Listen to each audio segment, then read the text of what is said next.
June in Granada, one of Spain's most historic cities, a city dominated by its hilltop castles. The Albayzin, Palace of the Berbers, overlooking the gypsy caves and bustling narrow streets of the old town. Its markets and its transport.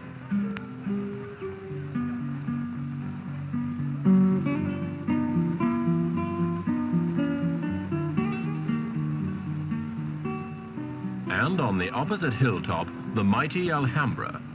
The name means the Red Castle, from the color of the clay which went into its construction 7 centuries ago.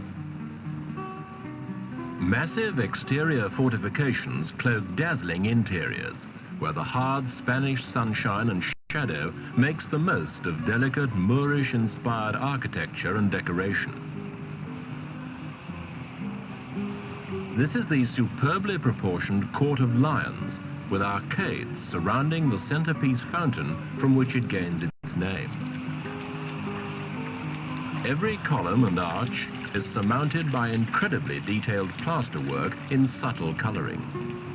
Water is everywhere, and sightseeing is thirsty work.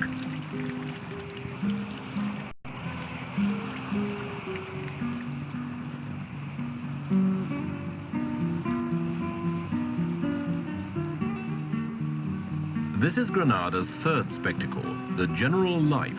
Literal translation, the garden of the architect. Did he retire here when the Alhambra was finished?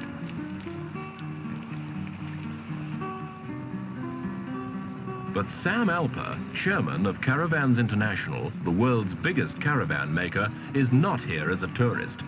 He's in Granada for the first ever attempt to tow a caravan over Europe's highest road, the Pico de Veleta. Can he make it? The Alhambra guides say no.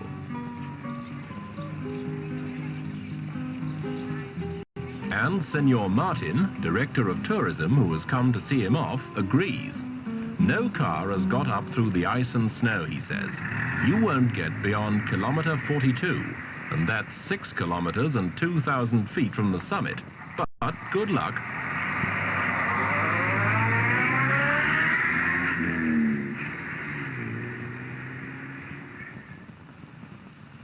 That's where he's aiming for, the 10,450 feet peak towering up in the Sierra Nevada range.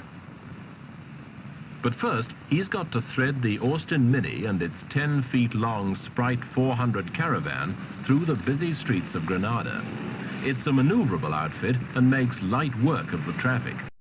Temperature here is in the 80s, but in little more than an hour's time, when Sam Alper is above the snow line, it will have dropped well below zero.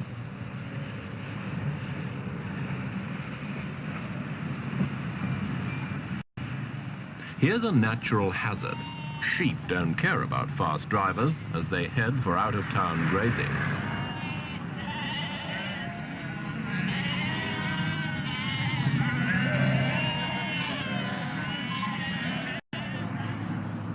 The road's clear, and the caravan, towed by Britain's smallest car, can get into the foothills. Sam Alper not only makes caravans, he's an enthusiast and a veteran of many previous record attempts. As long ago as 1952, he towed one of the earliest Sprite models 10,000 miles round the Mediterranean.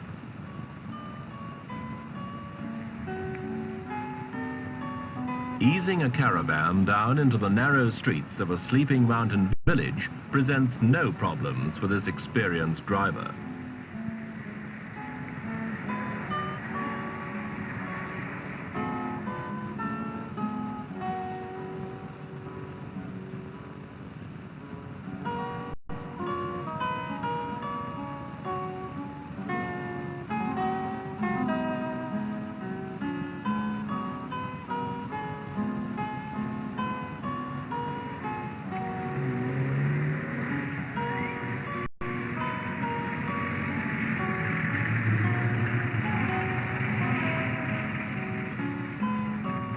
It seems that few caravans come this way. Other forms of transport are more popular.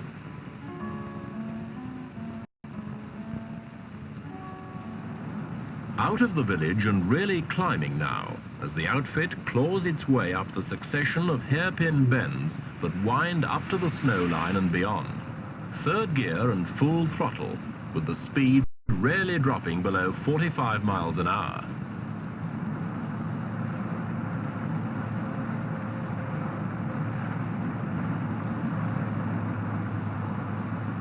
Passing 6,500 feet only 40 minutes after setting off from Granada.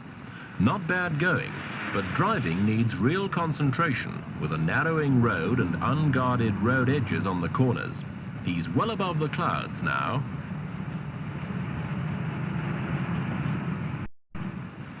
There's the first real sight of the snow, still lying 12 to 15 feet deep around the summit, and barring the road to normal traffic for at least another month.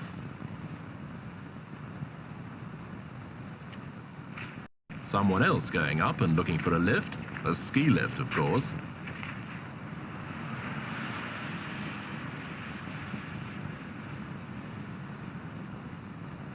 Passing 7,400 feet and going well. But here's a snag.